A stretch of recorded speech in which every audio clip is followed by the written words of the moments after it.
Hello, Miss Franks. While you're away enjoying your well deserved cruise, we've taken the time to carefully review and compare two companies you were considering for investment.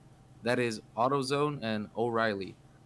In this presentation, we'll walk you through their financial performance, entailing income statement and balance sheet, how they manage cash flows, their contributions to the community and environment, and most importantly, we'll share our final recommendations. We created this with your investment goals in mind, which are clarity, stability, and long term value. All right. Starting with the income statement, AutoZone has shown strong growth in gross profit, which indicates operational efficiency. However, this rapid growth can also bring volatility and potential risk. O'Reilly, in contrast, shows steady and consistent growth in both revenue and net income from 2023 to 2024. Its profit margins remain stable, reflecting disciplined financial management.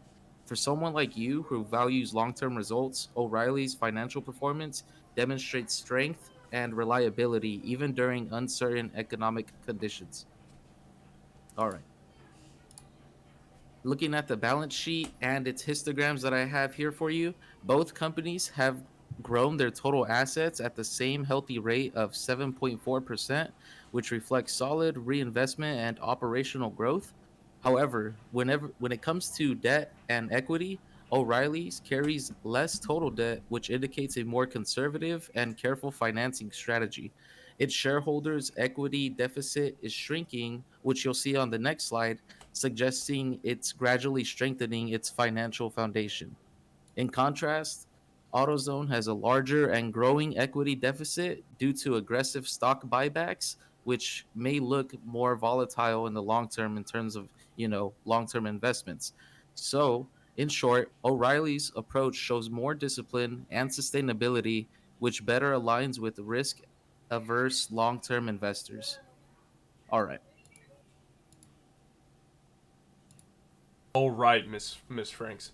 In reviewing of the statement of cash flows, we found that um, investing activities that were the largest for both companies were capital expenditures and store expansion and acquisitions. However, for these two companies, they didn't break down the store acquisitions in the cash flows expenditures. But we found that most likely um, that has is a part of the capital expenditures.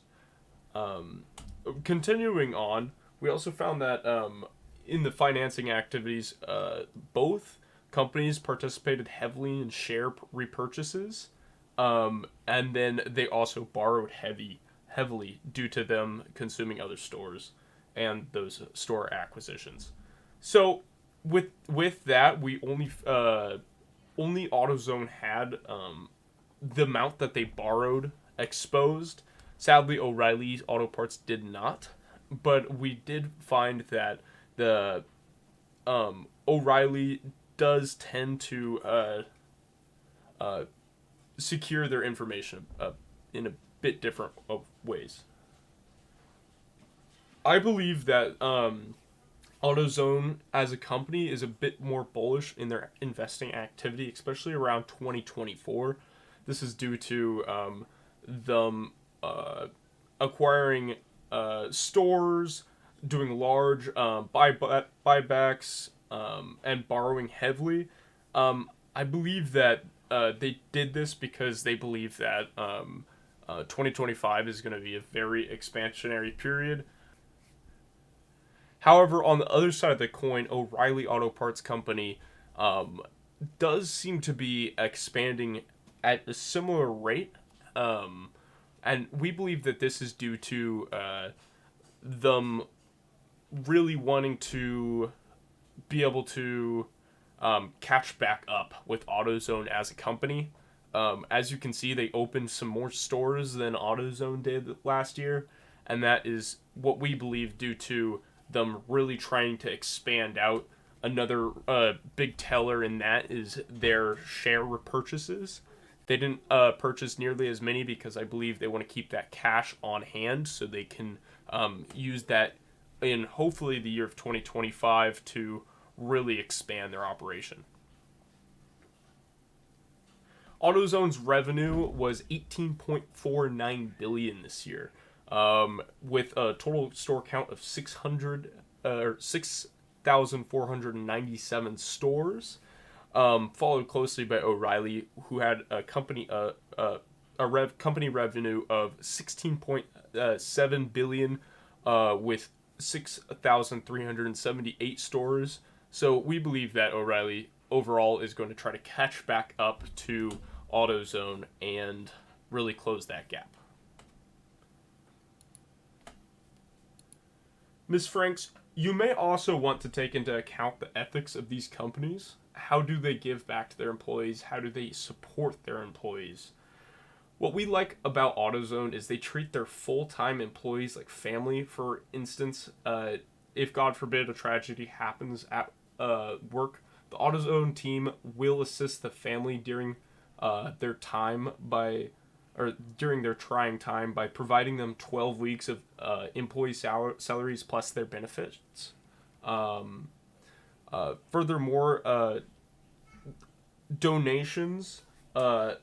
A further moral incentive to investing into AutoZone would be their donation matching program, where they match any employee's donation up to $500. This helps give employees an incentive to give back to their communities. This incentive also increases the rank within company, or increases with rank within company, increasing all the way up to 50,000 for executives. AutoZone heavily encourages employees to interact with their communities, whether it be a potluck or simply a friendly smile to someone who's having a rough day. AutoZone is always there for their companies or communities. Sorry. Lastly, AutoZone is a pillar of professionalism, always promoting a healthy and safe work environment. They also support employee wellness by providing services such as home security, disability insurance, and health travel benefits. These programs reflect a deep commitment to treating employees with respect. Giving back to the community, O'Reilly also does a fantastic job prioritizing their communities. Their contributions reflect active community involvement that enhances the company's brand and reputation, which can influence customer loyalty and public trust. It also shows a long-term commitment to sustainability and social impact, aligning with the values of many modern investors who are looking for something beyond just profits. Rooted in giving back and inspired by the founder Chubb O'Reilly, O'Reilly's values, the company has always emphasized supporting the community where their team members and customers live.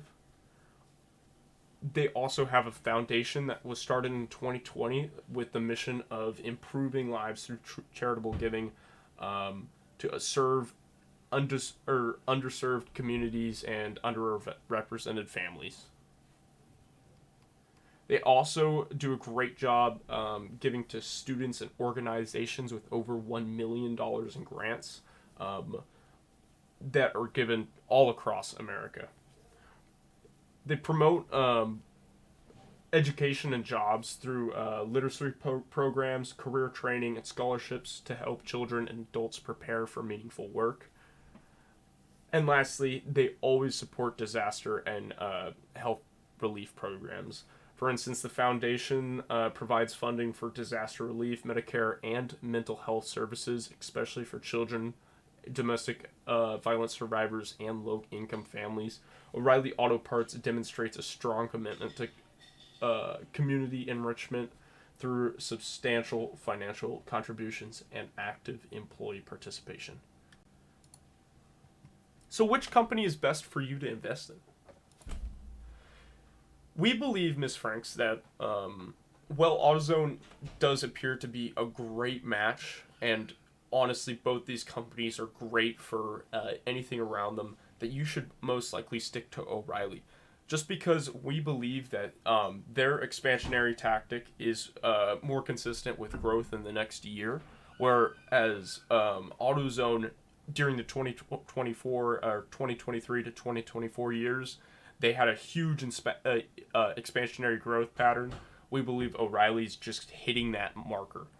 Um, this is consistent with their income statement. We saw consistent revenue and net income growth, stable profit margins showing efficient and reliable operations. Their balance sheets, less total debt, shrinking shareholder equity, and strengthening financial foundations, statements of cash flow, balanced investing and liquidity, measured financing activities, less aggressive than AutoZone, and lastly, community and environmental impact with all their programs. They just seem like they really do care about their communities. And in summary, uh, we recommend investing in O'Reilly Auto Parts. This is due to their income statements, balance sheet, cash flows, and community contributions. They are an all-around, well-rounded company, hoping to see great growth in the next year. Um, well, AutoZone is also just a great company to be investing in, and we highly recommend investing in both. It's just we already saw AutoZone take off over 2024. It's O'Reilly's time. Thank you, Ms. Franks. Have a great rest of your trip.